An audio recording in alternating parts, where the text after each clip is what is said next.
Assalamualaikum warahmatullahi wabarakatuh. Seperti biasa ya, kita cerita-cerita pagi ya. Twitter horor, tweet horor lagi ya Bor ya. Mau cerita sama kalian nih. Jadi ini ceritanya tentang anakku menjadi tumbal. Duh amit-amit ya. Ini tuh ceritanya mirip-mirip sih sama kayak Pengabdi Setan, sekte juga yang ditumbalin anak juga Bor. Nah jadi ceritanya ada namanya itu Henny. Seperti biasa Henny ini namanya disamarin ya Bor. Dia itu seorang perantau yang mau ke Medan. Ceritanya dia merantau ke Medan ya Bor ya, menjadi seorang pelayan di rumah makan berdua sama kakaknya Bor. Nah ceritanya karena dia jadi pelayan, ada seorang pria nih Bor yang lumayan ganteng, humble, pokoknya lumayan terkenal lah di kampung itu. Kita sebut aja nama itu Stefan. Stefan ini ceritanya dia tuh seorang pria yang lumayan kaya ya Bor. Sampai akhirnya kedekatan mereka itu berlangsung intens. Dia istilahnya pacaran, terus akhirnya memutuskan untuk menikah. Nah karena si Stefan ini orang kaya, si Henny ya ikutan kecipratan ya Bor ya, jadi kaya juga. Sampai si Henny tuh gak boleh melakukan kegiatan rumah tangga. Pokoknya bener-bener dijadiin ratu. Ya namanya Pak Sutri ya Bor ya, ya dia seneng digituin ya Bor. Ya intinya kayak dijadiin ratu lah, namanya perempuan ya, demen dijadiin ratu sama lakinya. Ya udah akhirnya kayak nyindir ya Bor ya. Nah terus akhirnya inilah dia menikah lah ya. Sampai akhirnya kebahagiaannya itu nggak sampai situ. Dia akhirnya melahirkan hamil Bor, anak pertama nih ceritanya. Nah cuma ada rumor nih Bor, kekayaan suaminya itu nggak tahu dari mana. Dia bilang ada bisnis, ya bisnis. Tapi kok kayak nggak tahu ini bisnisnya awal mulanya dari mana. Terus rumor yang beredar adalah keluarganya itu menganut ilmu sekte. Sampai katanya keenam adiknya ini, kebetulan Stefan itu anak sulung. Nah adik-adiknya itu adiknya itu cewek semua, 6. Adiknya itu ada 6 cewek semua.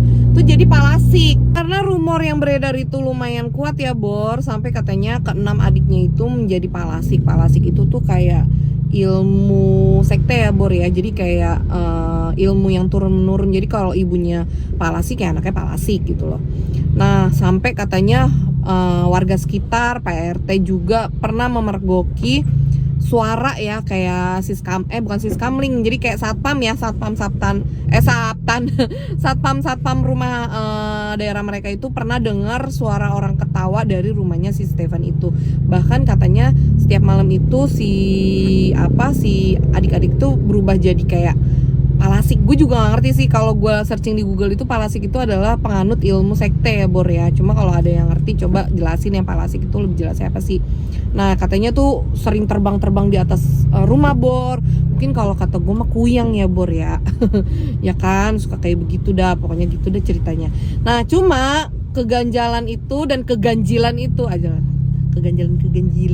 itu dialami juga sama si Henny. Jadi di rumahnya itu ada 3 ruangan yang nggak boleh dipakai. Pertama ruangan orang tuanya, kedua ruangan ibadah yang katanya suka dilakukan ibadah ya, istilahnya ibadah mereka itu dilakuin bareng-bareng, tapi Henny itu nggak pernah diajak gitu Bor. Jadi mereka tuh ada satu ruangan ibadah, mereka melakukan ibadah, tapi si Henny ini nggak pernah tahu dan nggak pernah diajak. Ya kan dia bingung ya, sama satu lagi gudang. Jadi Henny tuh bingung kok ketiga ruangan itu gak pernah digunain. Dan Henny juga sebenarnya diperlakukan dengan baik sama keluarganya, sangat disayang. Tapi kalau Henny ngelakuin kesalahan, wah abis tuh dia diserang. Sampai waktu itu ada kejadian Henny itu mau pulang, ceritanya mau pulang pas Natalan ke rumah orang tuanya. Wah itu gak boleh, sampai ribut gede-gedean, sampai akhirnya Henny gak jadi pulang tuh Bor. Nah Henny udah mengalami juga nih keganjilan lainnya ya, selain dia gak boleh masuk ruangan. Terus dia sempat dengar suara orang ketawa kenceng banget. Nah itu kayak suara persis adiknya si Stefan. Sampai dia mikir loh, ini kok suaranya mirip banget sama adiknya Stefan. Wah pokoknya aneh deh di rumah itu, kayak kayak bener-bener apa yang diceritain sama warga tuh. Ini sebenarnya sedikit percaya, tapi dia juga berusaha untuk kayak ya udahlah gitu loh. Nah mungkin itu inian keluarganya kali ya, adat setiap orang itu kan pasti punya adat istiadat keluarganya masing-masing. Nah terus akhirnya dia sering nanya nih sama si suaminya. Dia sering diliatin kayak penampakan hitam, tapi tuh kayak suami tuh nganggep dia tuh lu halu gitu loh. Nah si Henny memasukilah kehamilan 4 bulan. Terus dia ngerasa setiap dia tidur ada yang nidurin dia, kayak ada yang nimang-nimang dia lah, kayak Nina boboin lah kalau kata ini ya, kalau kata orang tua zaman dulu, Nina boboin dia. Tapi dia ngerasa kalau dia di Nina boboin nggak mungkin suaminya, karena kan suaminya udah tidur. Nah siapa nih yang suka Nina boboin? Akhirnya udahlah nih ya, hamil 7 bulan. Nah sama juga dia ngerasa kayak ada yang Nina boboin bor setiap dia tidur, tapi dia ngerasa ya suaminya udah tidur gitu. Dia tuh karena suaminya sering ngomong halu gitu, akhirnya dia nggak berani ngomong lagi sama suaminya. Sampai akhirnya pas dia mau lahiran ya bor, pas kontraksi dia ngeliat bayangan hitam bor, kata gede banget. Dia nanya sama lakinya, kamu ngeliat nggak itu bayangan hitam? Kata dia nggak ngeliat, kata dia kamu halu. Pokoknya digitu-gitu. Nah akhirnya dia ke rumah sakit nih ceritanya. Nah pas di rumah sakit dia ditungguin sama ibu mertuanya bor. Nah pas lagi ditungguin sama ibu mertuanya, dia denger tuh kayak bayi tuh banyak banget bor, suara bayi tuh kencang banget, ada kayak lebih dari 10 bayi. Itu suara tuh nyantar banget di kupingnya. Sampai dia nanya sama mertuanya, ibu denger nggak suara bayi itu? Enggak denger. Nah si suaminya itu memutuskan untuk beli kopi di salah satu kafetaria ya bor ya. Dia balik terus dia nanya juga sama suaminya, kamu denger nggak suara bayi? Kok suara bayinya banyak banget ya? Enggak kok, hening, orang aku tadi abis lewat dari ruangan bayi, kata dia gitu. Oke nih si Henny makin curiga nih kan. Akhirnya udah tuh lahiran dia lahiran. Nah, anaknya itu laki-laki ya bor ya. Beratnya itu sekitar 3,3 kilo, panjang 47 cm. Nah pas lahir tuh Mbak Henny tuh bahagia banget, nangis. Akhirnya anaknya itu dikasih tuh sama Mbak Henny untuk dikasih ASI ya bor ya, ASI pertama.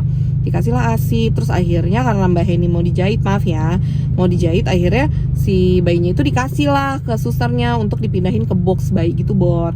Nah terus pas belum selang 20 menit lah, itu anak tiba-tiba kejang-kejang bor, tiba-tiba meninggal. Nah bingung ya, itu semua petugas istilahnya dokter, suster ya berusaha untuk melakukan tindakan yang terbaik untuk menyelamatkan anak itu bor. Tapi ya Allah berkata lain, ya meninggal lah akhirnya tuh anak kan. Si Henny nangis jeritan, sama ya suaminya berusaha untuk menenangin lah. Akhirnya yang bikin Henny curiga adalah pada saat proses pemakaman atau proses mereka istilahnya dimandiin gitu kan, kalau meninggal orang dimandiin, terus proses pemakaman itu Henny tuh nggak boleh tahu sama sekali dan nggak boleh ngelihat sama sekali. Dan anehnya ya, ketika dia lagi dalam keadaan berkabung, tetangganya itu pada nangis, istilahnya Henny nangis, tetangga juga pada nangis, sedih lah. Itu keluarganya malah dangdutan bor, malah karaokean, gila ya. Terus ya pokoknya Henny tuh udah nggak bisa apa-apa. Di situ Henny juga mungkin dibiayain sama keluarganya karena keluarga juga orang terpandang ya bor ya. Udahlah akhirnya Henny ya udah nggak bisa ngomong apa-apa. Nah bor, jadi yang lebih mengejutkannya lagi, ternyata si Steven itu sudah menduda sebanyak 5 kali bor. Jadi tuh dia udah menduda sebanyak 5 kali. Terus setiap pernikahannya itu melahirkan anak pertama, dan anak pertama itu meninggal bor.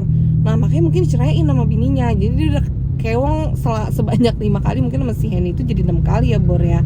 Nah itu Henny itu mendapatkan informasi dari tetangganya. Dia nanya lah sama Steven, suaminya ya, kamu udah menikah sebanyak 5 kali, intinya kamu udah menduda. Karena kan emang Steven ini lebih tua umurnya daripada si Henny gitu loh. Ya Steven akhirnya ngaku, iya saya sudah menduda sebanyak 5 kali. Wah gila sih, maksudnya Henny ternyata ditipu selama ini, karena Henny nggak tahu kalau ternyata si Steven itu adalah duda, dan dudanya itu udah 5 kali bor. Wah gila sih. Ya itu kasihan juga ya si Henny ya, udah dia harus ditipu sama suaminya, udah gitu dia harus kehilangan anaknya gitu loh. Ya udahlah akhirnya dimakamkan lah anaknya Henny, tapi curiga kok bisa sih anak itu meninggal ketika dia memberikan ASI. Apakah ada yang masalah dengan ASInya, apakah ASInya beracun? Akhirnya dia mutusin untuk rumah sakit. Dia cek lah ASInya, pas dicek nggak ada masalah, ASInya baik-baik aja gitu loh. Dan dokter juga bilang ya keadaannya sehat-sehat aja ya, mungkin kehendak Allah aja gitu loh kalau anaknya itu meninggal gitu loh. Sampai akhirnya Henny tuh udah bingung ya, kesel juga mungkin sama keluarganya. Terus keluarganya tuh malah kayak biasa aja sama meninggal anak itu, kayak biasa aja, nggak ada rasa sedih, nggak ada rasa apa. Sampai akhirnya keluarganya itu nyuruh Henny untuk hamil lagi dan memberikan jamu-jamuan segala macam deh pokoknya. Nah terus kayak si Henny tuh malas gitu loh untuk minumnya, dan dia memutuskan untuk pulang. Sampai akhirnya pada saat dia mau pamit ke suami tuh marah banget, nggak jelas, pokoknya nggak boleh si Henny ini pulang. Katanya kalau pulang saya nggak bisa jamin keselamatan kamu lah. Emang kenapa? Soalnya banyak yang ngincer kamu, kalau sampai kamu pulang ke orang tua kamu, saya nggak akan menjamin keselamatan kamu. ya udah akhirnya Henny memutuskan untuk tetap tinggal di situ dan nggak pulang, Bor. Gitu deh, jadi ceritanya agak ngeri ya. Mungkin si Mbak Henny-nya ini yang memberikan cerita itu ya agak-agak ini juga ya, agak-agak ngeri-ngeri juga ya, Bor ya. Akhirnya mungkin sampai sekarang dia memutuskan untuk masih tinggal di rumah suaminya dan keluarganya. Oke, Bor, thank you ya yang udah nonton cerita gue. Yang suka sama cerita gue jangan lupa like, comment, dan subscribe ya, Bor ya.